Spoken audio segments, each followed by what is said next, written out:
Olá pessoal e bem-vindos de volta ao canal. Se você é novo por aqui, meu nome é Anthony. Eu era advogado, virei ciclista e agora sou apresentador de podcast, morando na Irlanda. Meu objetivo é apresentar pessoas e ideias que ajudarão a otimizar sua saúde, felicidade e longevidade através do ciclismo. O podcast de hoje é uma poderosa história de transformação. Alexander Richardson tinha sua carreira toda planejada, mas sentiu o chamado para a aventura e tomou uma decisão audaciosa.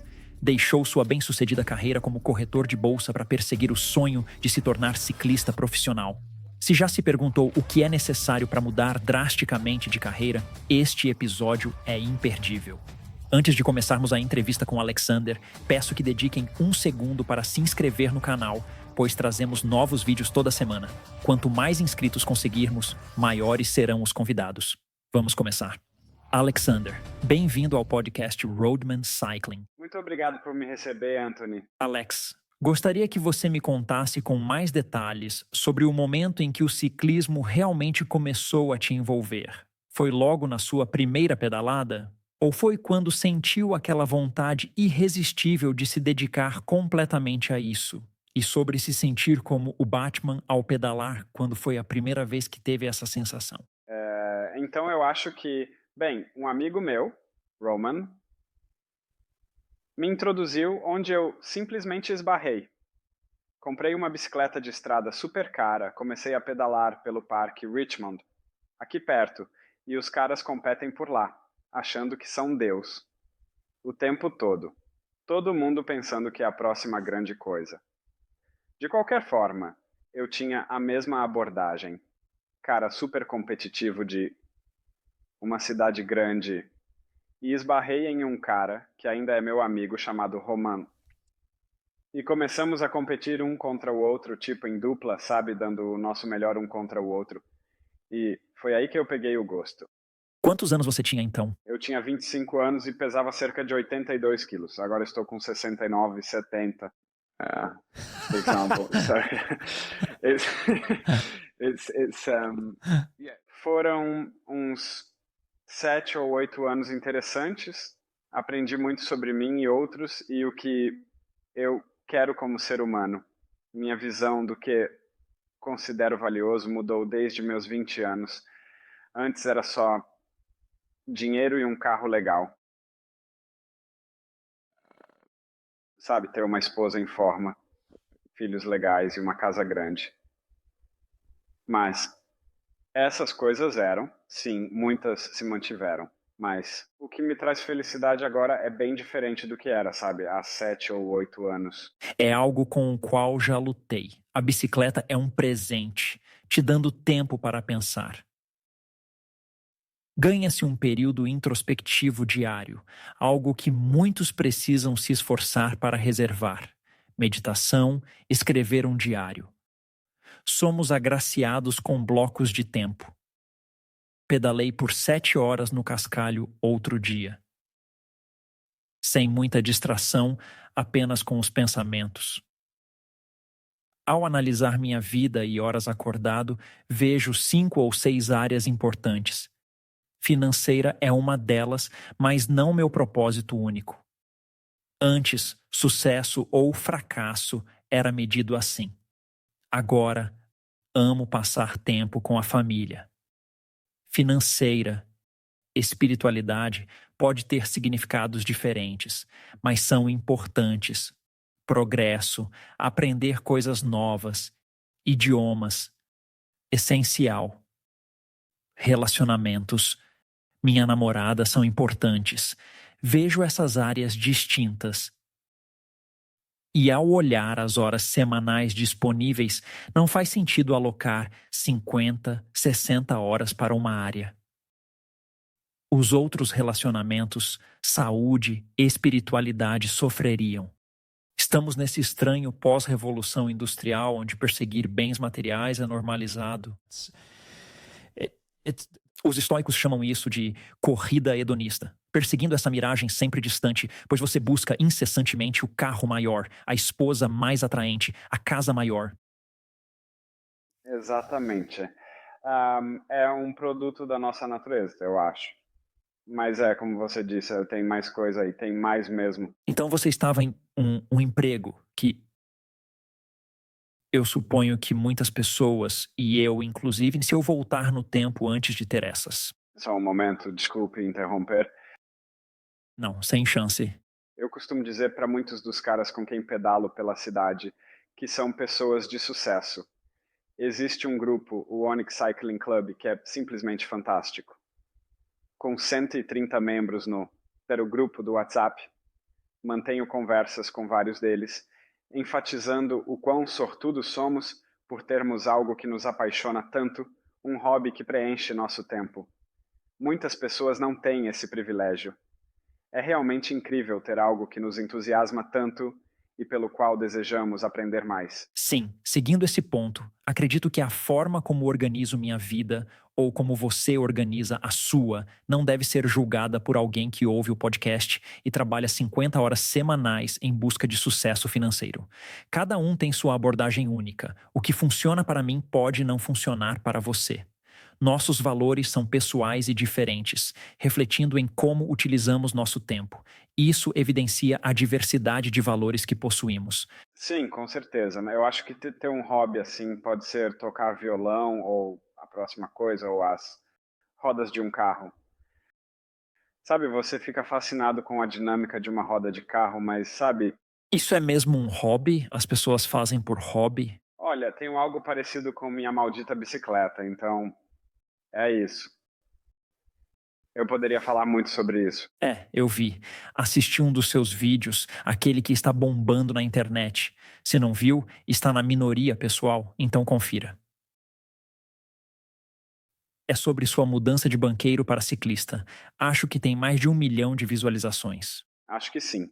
Provavelmente eu só assisti aquele vídeo mesmo.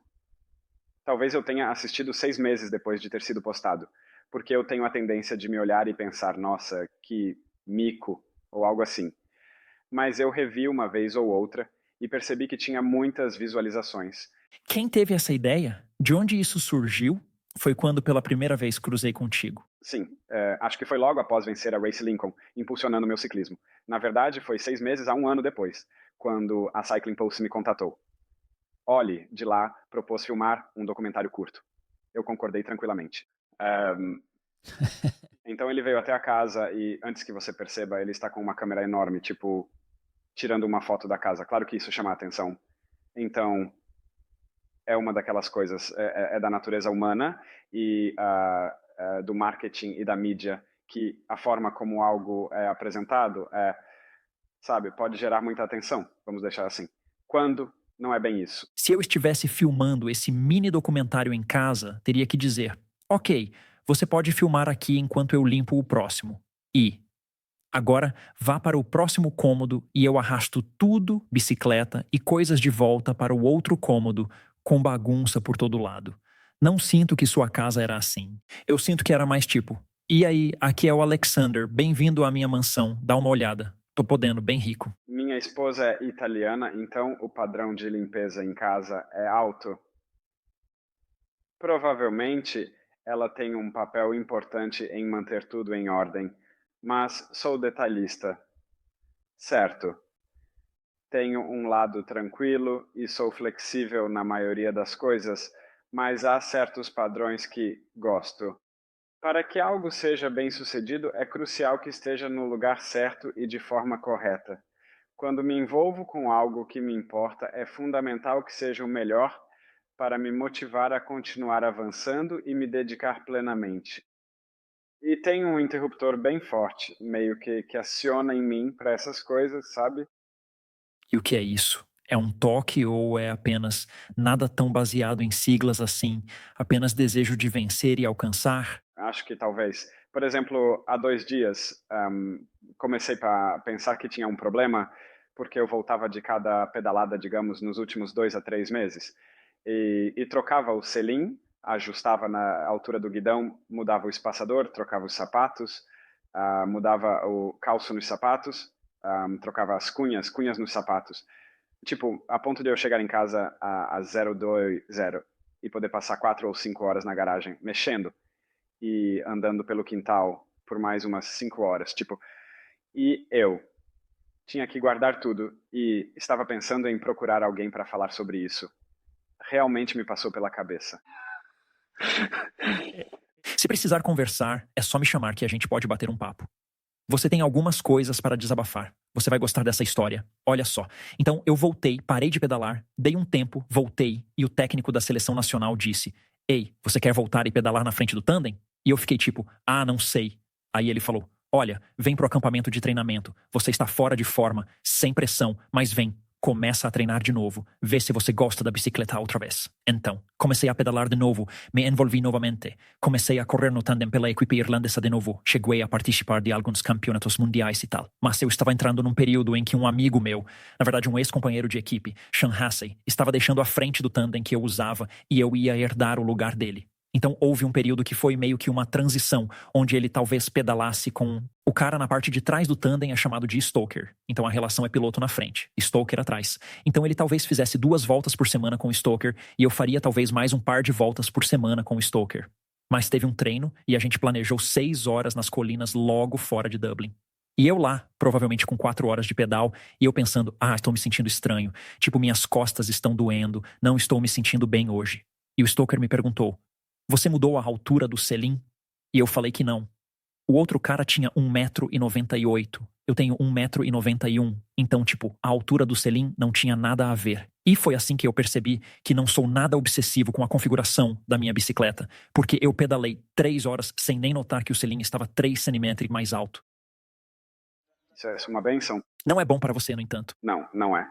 E é muito estressante ser assim e pode ser esmagador, às vezes. Mas eu também acho que isso foi exagerado e amplificado porque agora eu tenho o luxo de pedalar todas as marcas e todo o meu equipamento, então você pode escolher absolutamente cada milímetro daquela bicicleta para o que você acha que é perfeito para você.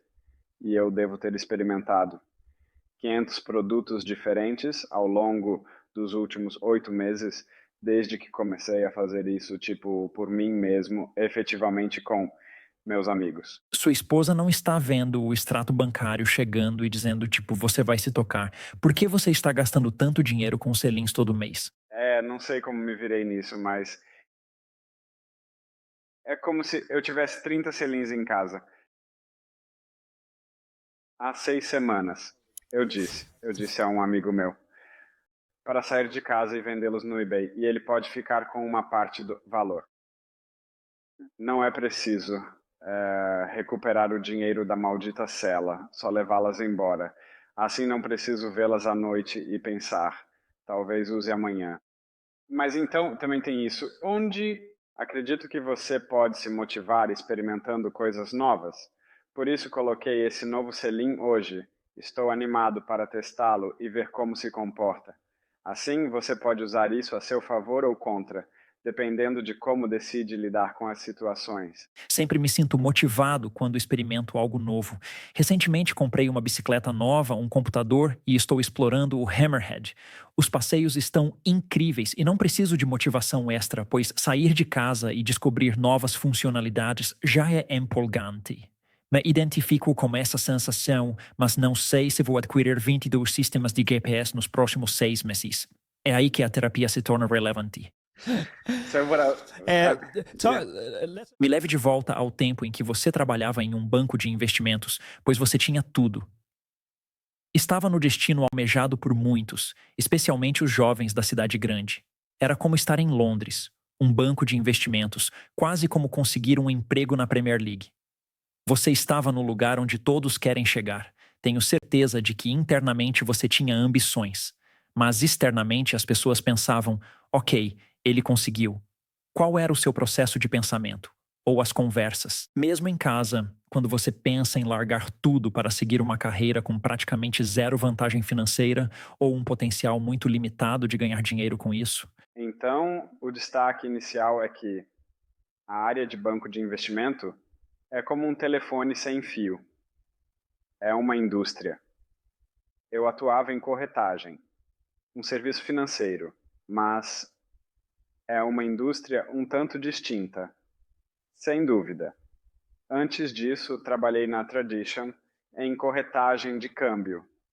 Depois migrei para a corretagem de navios em petróleo, movimentando petróleo globalmente, algo em que minha família estava envolvida.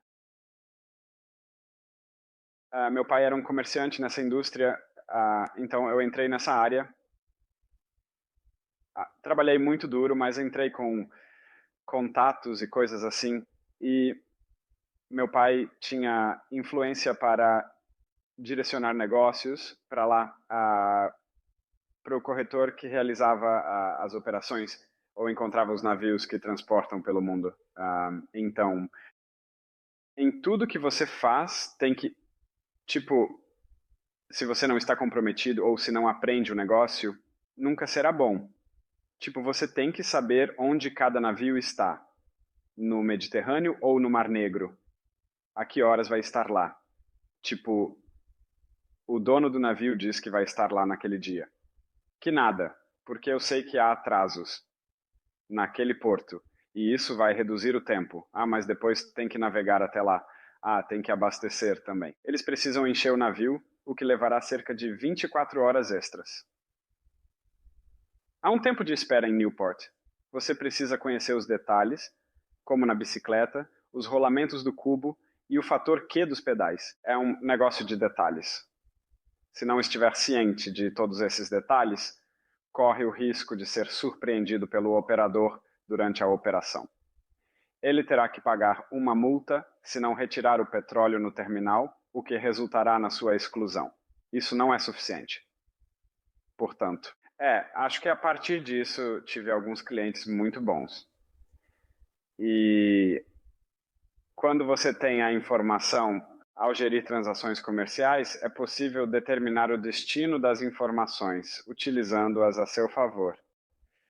Manipule a situação para atrair potenciais clientes, assegurando a confidencialidade e estabelecendo relacionamentos sólidos, como ocorreu durante minha passagem pela empresa italiana Senavimar. Eles têm um desempenho fenomenal e são bem de nicho. Você acha que a sua atenção aos detalhes veio daquela área? Sempre fui assim, só se faço algo, quero sentar e ler a respeito e esclarecer tudo o que preciso saber sobre aquilo, porque penso, também fui criado numa família onde se você não se concentrar, a coisa vai feder. Tipo, alguém vai te passar a perna e é melhor ficar esperto porque ninguém vai te dar nada de mão beijada e todo mundo está aí para te devorar. É assim que realmente fui criado dos 15 aos 16 anos. Tipo, não tem moleza. Mas não é. Não é tipo. Existe uma linha ou um equilíbrio para saber quando passar da teoria para a prática. Tenho um grande amigo que me vem à mente quando você fala sobre a importância de se aprofundar na teoria antes de mergulhar de cabeça. Estudamos juntos na universidade e nas férias de verão. Tenho certeza de que, como você, ele escolheu um projeto de verão e disse: "Neste verão, vou fazer Xi." Então, neste verão, ele decidiu aprender sobre o violão.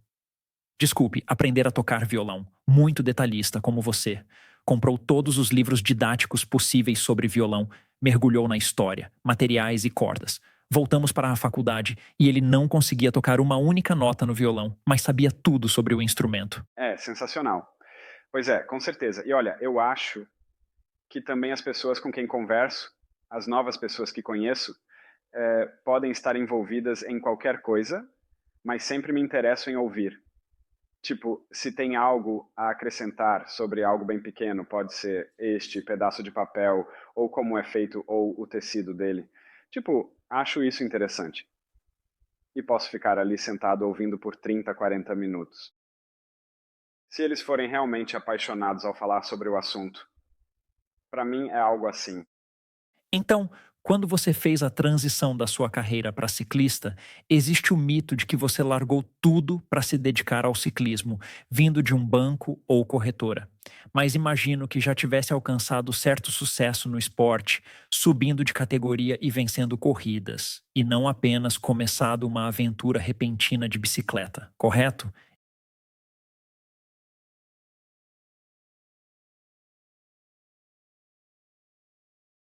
Eu não sei a resposta exata, então também estou curioso. Então comprei a bicicleta, treinei por 2 ou 3 meses e meu amigo foi para uma corrida e disse: "Cara, você tem que fazer isso, é incrível. Ahm, vou treinar um pouco mais, vamos lá." E ele tipo: "Não, só, se joga de cabeça." E eu fiquei tipo: "Beleza." Então eu fui e acho que cheguei em segundo na minha corrida categoria 4 e tipo me senti vivo, como se estivesse vivo. E eu não sentia uma euforia natural assim. Há tanto tempo que nem me lembro.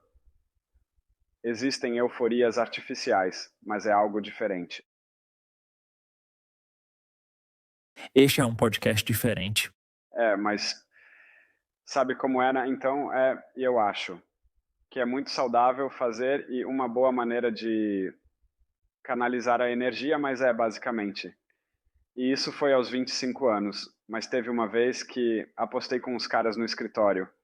Eles falaram: "Pô, cara, você é um gordo, não consegue correr uma maratona." Eu falei: "Tá falando sério?"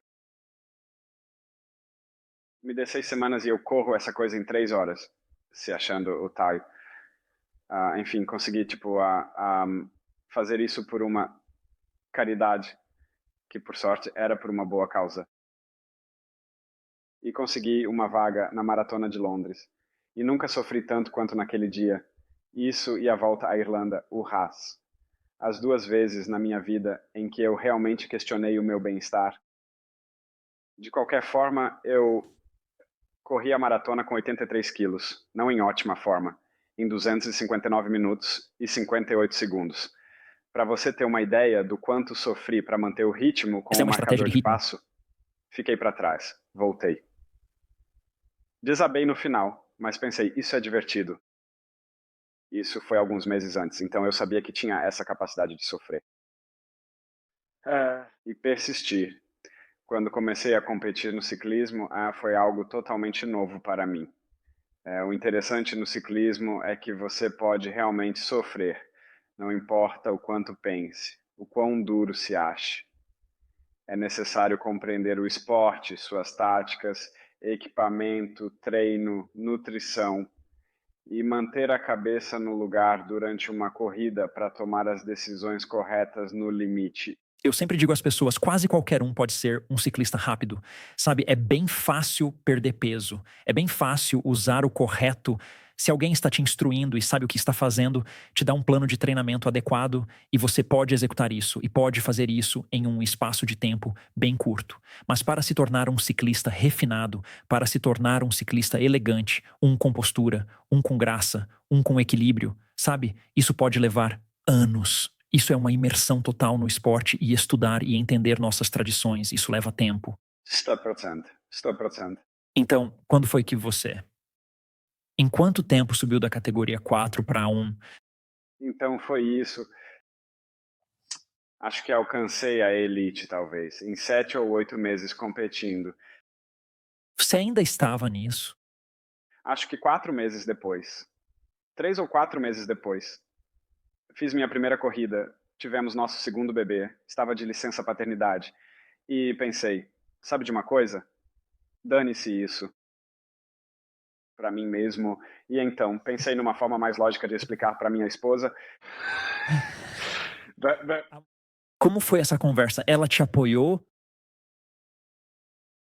Durante aqueles 3 ou 4 meses, comecei a me despedaçar emocionalmente, sem saber quem eu era, treinando demais, discutindo e ficando irritado.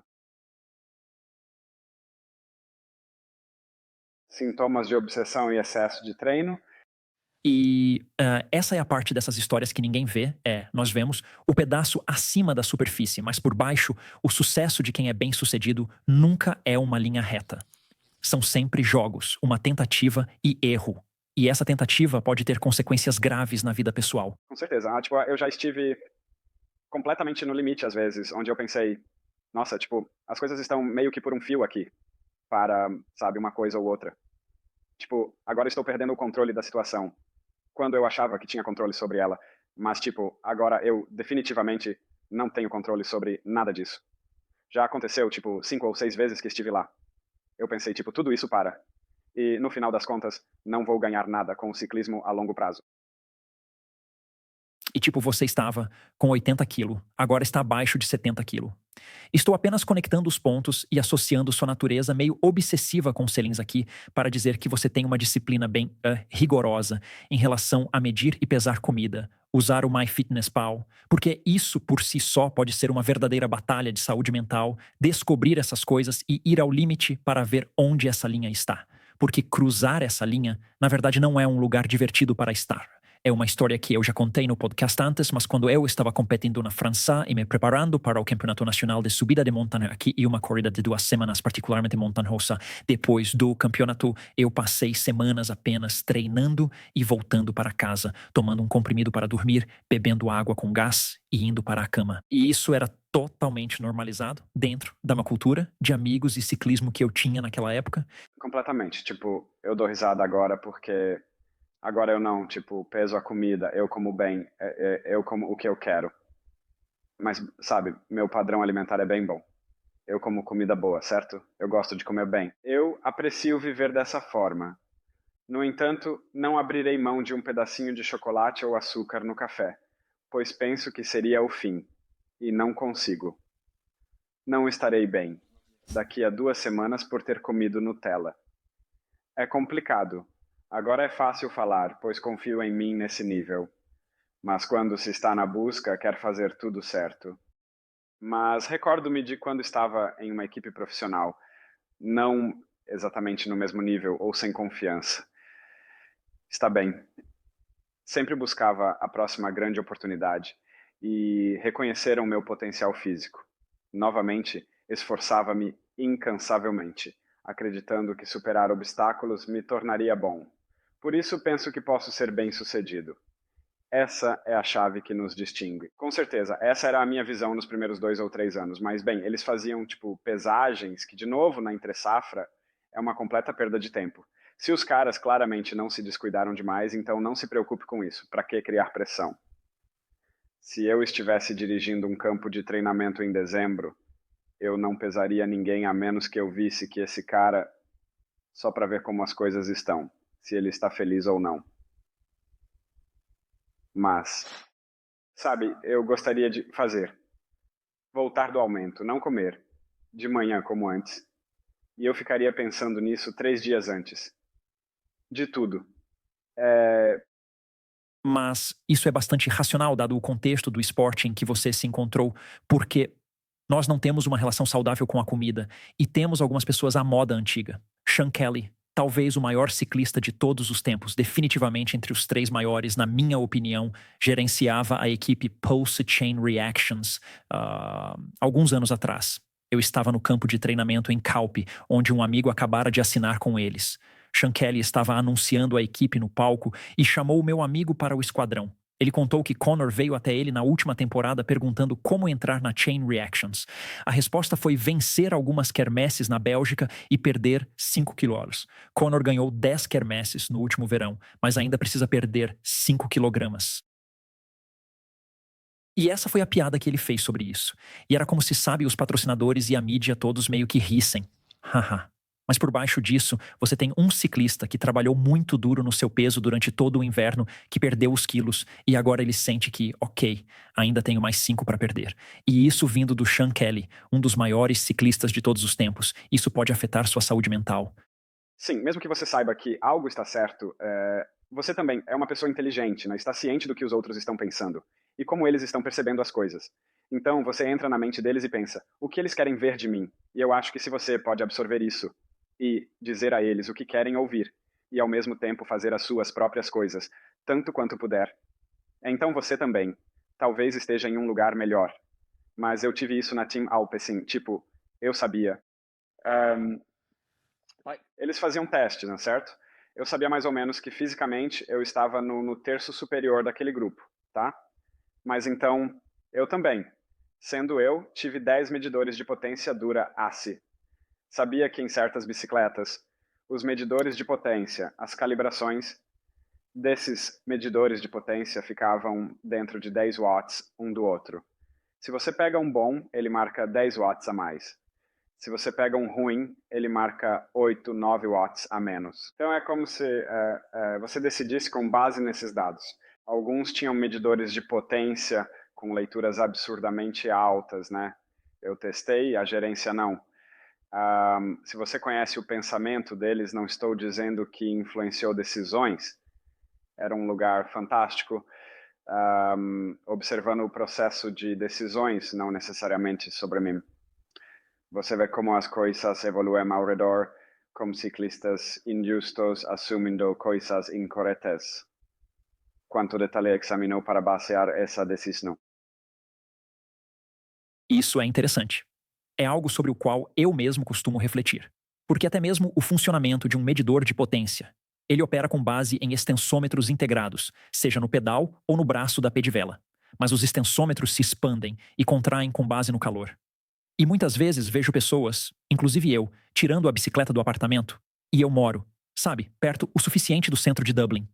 Você não deixaria sua bicicleta do lado de fora do apartamento para depois voltar e fazer café por meia hora para deixar os extensômetros se ajustarem à temperatura ambiente? Então você começa o seu pedal e pensa, nossa, isso não parece 250 watts. Parece que estou pedalando mais que 250 watts agora. Mas eu nunca tinha pensado nisso em um nível macro, quando você está em uma equipe e decisões são tomadas com base nisso. Exatamente. Outro ótimo exemplo é o teste de lactato. Então eu teria uma conversa franca ao redor da mesa com os caras. E a equipe faria muitos. Opiniões formalizadas baseadas no teste de lactato. E eu disse, apenas uma conversa franca ao redor da mesa. Você tem ideia de quão falho é esse teste de lactato ou o quanto você pode influenciá-lo pelo que come antes? Quanta fadiga você já tem ao iniciar? Qual marcha você usa na bicicleta para acumular o lactato? A que RPM você gira? A marcha. Se você colocar toda a atenção nas pernas, então, claro, o lactato não vai se acumular no sangue.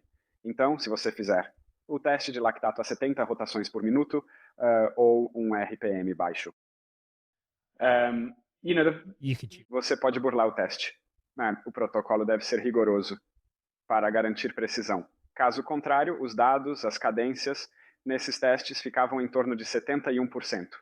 E os dias em que foram feitos, com a fadiga interferindo novamente, tornando-os falhos. E é por isso que você consegue ver na estrada, tipo, ao subir uma ladeira. Quem está no limite? Ok, esse é provavelmente o nível. Subir uma ladeira com moderação. Esse é o melhor teste, certo? Eu testemunhei isso. Foi durante aquela viagem a Calpe que mencionei, onde avistei um indivíduo que se auto-intitulava fisiologista esportivo, embora sem qualificação formal. Ele realizava testes de lactato com a luva de borracha na mão errada. Ao observá-lo, tive a impressão de que aquilo era extremamente elementar. Em qual mão você não quer sujar de sangue? Esse é o nível em que algumas equipes estão. E a gestão, certamente pela minha experiência, é o amigo do amigo do amigo, o mecânico dos amigos, o cara dos amigos da cidade local, o treinador dos amigos. Então, todos estão fazendo o que seus amigos querem e, no final das contas, tipo, eles não estudaram, tá bom, e muitos ciclistas não estudaram isso nesse nível de detalhes, mas essa é a realidade. E eles não. Então, eles não estão praticando a excelência no esporte, estão lá porque encontraram e é legal e gostam de ciclismo. Eles conhecem muito de ciclismo, mas é diferente. Mas eu suponho que o contraponto a isso é que, sabe, a perfeição é inimiga da realização. E, sabe, ao mantê-los nesse padrão mais alto, acabamos com uma paralisia por análise e, de repente, não temos nenhum protocolo para medir quem é bom e quem é ruim. Claro, talvez seja se você submeter um escritor a uma série de testes e dizer, ok, todos têm falhas, mas se olharmos de forma mais ampla, sabe, um teste de lactato com sabe, um teste de perfil de potência com, sabe, 2 ou 3 outros testes, e olharmos isso no total. Agora podemos começar a ter uma ideia de quem estava fazendo o quê. Você está absolutamente certo. Mas eu acho que... Só vou te dar mais um exemplo, com certeza. Com patrocínio e equipamento, entendo tudo isso também. Trabalhar com parâmetros é essencial, senão não funciona. Desempenho é algo distinto. No esporte de elite, na minha visão, deveria ser um pouco diferente, mas é uma indústria. Os dois não necessariamente se complementam. Seguindo essa mesma linha de pensamento, uma das minhas frustrações ao pedalar pela Irlanda era quando eu apresentava sugestões de melhoria e recebia como resposta que eles não eram a Grã-Bretanha, nem tinham o orçamento do ciclismo britânico. Isso simplesmente não era bom o suficiente, sabe? Precisávamos melhorar. Eu pensei, tudo bem, mas nós também podemos. Podemos ser melhores. Podemos ser uma versão melhor de nós mesmos. Não podemos nos esconder na ideia de que a perfeição é impossível. Então, não devemos tentar avançar significativamente em direção a ela. Não, com certeza. E eu acho, sabe, subir uma ladeira talvez seja algo um pouco diferente. É mais uma questão de watts puros por quilo, mas certamente em todos os outros tipos de ciclismo. E a energia que você economiza na preparação para essa subida, até mesmo dinamicamente, como a bicicleta responde com certas coisas, você. Há muito a ser ganho e você não pode estar desperdiçando. Agora, onde o esporte está? Você olha para o Team Jumbo-Visma, Sony, Team Ineos, Team Quickstep. Esses caras estão operando em outro nível. É muito difícil ser competitivo fora dessas equipes. E como foi a experiência com a equipe Alpecin Fenix? Contrato de 1 ano? Participou? Foram 2 anos. Olha, eu me diverti muito lá. Foi realmente bom. Senti que talvez fui um pouco rotulado por puxar o pelotão, algo que faço bem. Então, meio que aceitei isso. Mas essa não é exatamente a razão pela qual comecei no esporte. E não é pelo dinheiro. E para mim, o prazer de pedalar é como eu quero que seja, é uma coisa pessoal, e eu falei com eles sobre onde isso poderia ir e como seriam os próximos anos. E basicamente, a resposta foi: temos uma posição para você, mas é só pedalar. Na frente assim. Amigos experientes na indústria costumam dizer que antes de ciclismo vem a palavra profissional. Isso muda quando se passa a receber um salário. Sim, eles são bem rígidos quanto a isso, né? Não sou o dono da equipe. É a forma como eles preferem gerir. É como o Kaiser na Quickstep, né? Esse é o papel dele. Ele faz isso, exato. Ele é incrivelmente bom nisso. É um especialista e está bem feliz fazendo isso. Mas sim, para mim, o meu desejo de pedalar e os sacrifícios que vêm com as viagens, com competir viajando e viajar nesse nível, superam a recompensa e a satisfação de ficar longe de casa e fazer outras coisas ou pedalar do nosso jeito e querer pedalar dessa forma. Só para terminar, não poderia conversar com você sem mencionar algo assustador e polêmico que vi acontecer com ciclistas recentemente. Você foi assaltado em Londres. O que aconteceu naquele dia em que foi roubado? Conte-nos. Eu estava quase terminando. Com 3 horas e 40 minutos de pedal, eu queria completar 4 horas no relógio. Fazendo mais uma volta, vi 2 caras em motos. 2 motos com 2 caras em cada uma, de balaclava. Pensei, droga, sabia o que estava por vir. Tipo, sem capacetes, só balaclavas e capacetes. Mas, tipo, as viseiras levantadas. E eu vejo eles me vendo e, tipo, abaixam as viseiras. E eu penso, posso ir pra lá que é subida, então vou acabar, sabe? Feito ali. Tipo, então viro a bicicleta. Isso a uns 100 metros deles à direita. Viro a bicicleta, tipo, coloco numa marcha pesada. Para não parecer que estava fugindo, acelerando. Coloco no 11. Aumento para uns 55, 60 km/h, tipo super aerodinâmico. E tipo, esses caras achando que posso chegar naquele café a uns 400, 500 metros de distância. Mas eles simplesmente jogaram a bicicleta em mim. Tipo, sem se importar, eu estava na minha bicicleta bacana que levei 5, 6 meses montando. Não era só perder o dinheiro, mas também a bicicleta e a dificuldade de encontrar as peças para deixá-la como eu gosto, ajustar as alavancas do jeito que prefiro. Estava muito confortável nela. De qualquer forma, e aí eles me derrubaram, caí no chão, tentando me proteger, pensando em seguir pela grama. As bicicletas deles são melhores nesse terreno. Eu poderia tentar desviar para o lado, fechando o caminho deles no meu campo de visão periférica, enquanto se aproximavam para bloquear a estrada, mas acabaram me atingindo por trás. O peso das bicicletas e do scooter me derrubou, e lá estava eu, caído no chão. E eles também caíram? Eles estavam todos descontrolados, balançando as bicicletas, quase caíram. Um deles quase caiu e tinha uma bicicleta de apoio atrás, enfim, os da frente, tipo, todos descontrolados. O segundo, tipo, agora eu estou no chão, eles estão me arrastando pela estrada na bicicleta. E eu estou agarrado a essa bicicleta, tipo, me arranhando todo nas pernas e tal.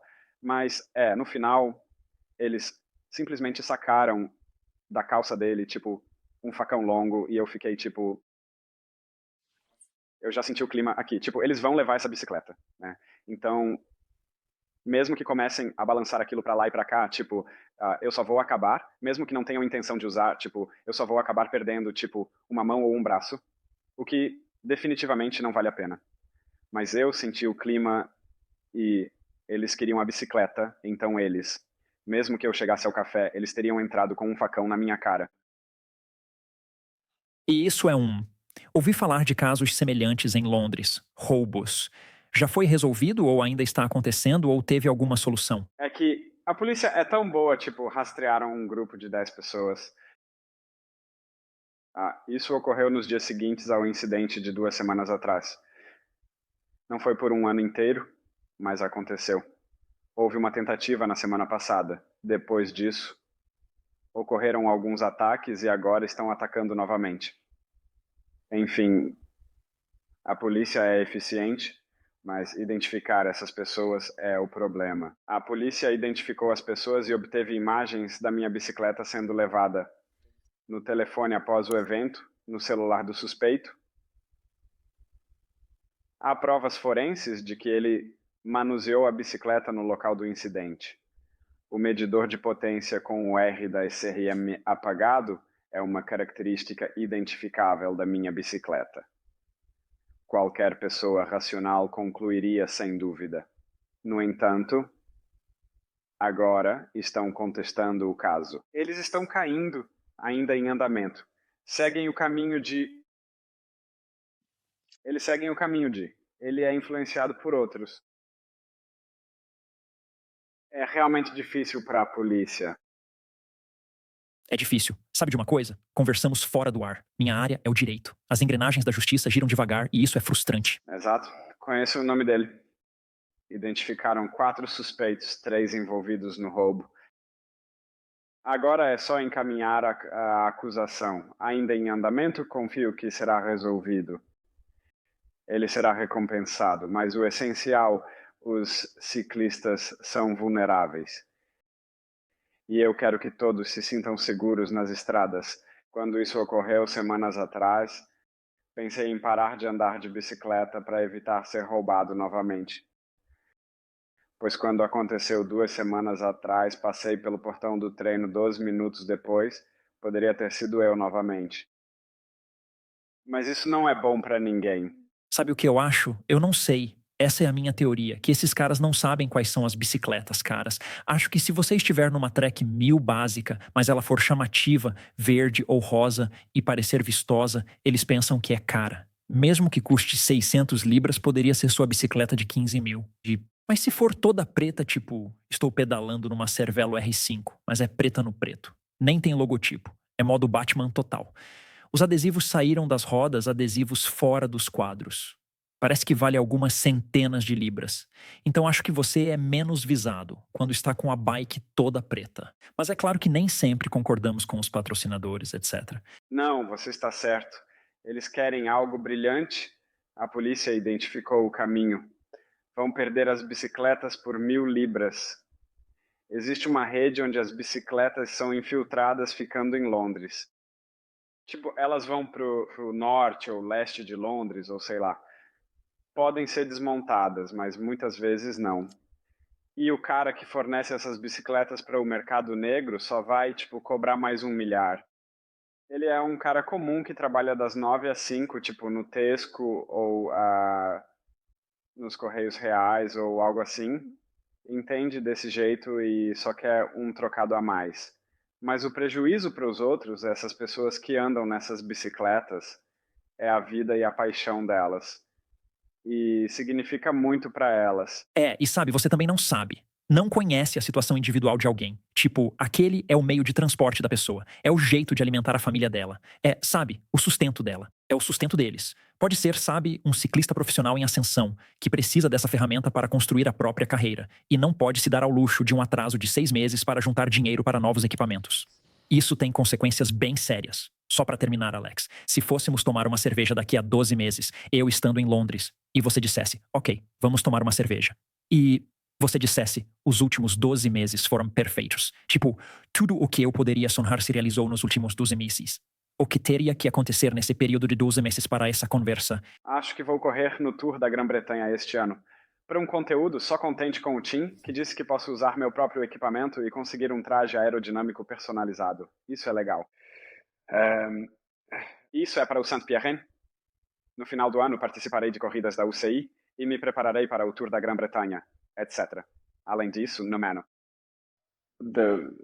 O que também está acontecendo nos bastidores no momento é que estou em uma conversa com um indivíduo extremamente entusiasmado em ingressar no mundo esportivo e desenvolver algo extraordinário com marcas renomadas.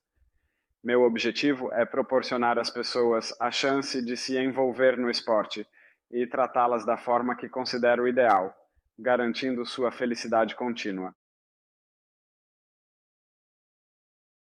Para que possam tirar o máximo de si e ter as melhores oportunidades. É isso que eu quero, e ter algo que os faça sentir-se incríveis e seja legal ao mesmo tempo. Então é isso. Posso dizer com quem estou conversando e que já colocou as engrenagens para girar é Scott Redding. Ele é o piloto de MotoGP. Ciclista que é, simplesmente um fanático por ciclismo como eu. E é uma pessoa legal para fazer isso junto. Acho Isso é que incrível. entre nós, com a idade e a experiência e no esporte podemos, sabe, criar algo bem divertido e legal. Mas há muito trabalho a ser feito e marcas que precisam se envolver para que isso aconteça. Isso é incrível. Quando estiver tudo pronto e lançado, você terá que voltar ao podcast para nos contar sobre isso. Com certeza. E encontrar ciclistas legais e entusiasmados também é muito divertido, pois há muitos talentosos por aí que, ao subirem na bicicleta, são tão naturais, com uma camisa esvoaçante, e você pensa, não importa o quão bom você seja aqui, sua sorte vai acabar em 1 minuto. Ontem, na corrida, participei de uma corrida nacional B aqui perto. Havia um cara numa escapada, tão fluido na bicicleta. Perguntei sobre a bicicleta dele e descobri que ele é um especialista em ajuste de bicicletas em Auckland. Eu estava, na corrida pensando, ele está indo bem, mas dou mais 20 minutos antes dele perder o ritmo. Passaram-se uns 40 minutos, ele ainda estava lá. Enfim, pá. Você não consegue manter 400 watts o dia todo, sabe? É. No último fim de semana, pedalava com um amigo e foi a mesma coisa. Estava fora e não tinha pedalado nas últimas semanas. Treino de 4 horas, só nós dois. Lado a lado o tempo todo, e ele está um pouco mais forte que eu agora. Eu fiquei quieto enquanto ele usava aquela capa de chuva amarela e folgada o dia todo. Pensei, preciso desses watts extras. Vou dizer isso no final. Com certeza. É um esporte incrível e um grande nivelador. Se você sair com um ciclista menos experiente, pode simplesmente tornar um pouco mais difícil para si mesmo. Mas, sabe, é incrível dessa perspectiva. Alex, gostei da nossa conversa. Obrigado por participar do podcast Roadman. Muito obrigado. Sim, gostei da conversa. Se você gostou da conversa com Alexander Richardson, vai adorar meu papo com Matt Hayman. De uma fratura no braço à vitória no Paris-Roubaix. Que lenda! Clique aqui para conferir a entrevista e inscreva-se no canal.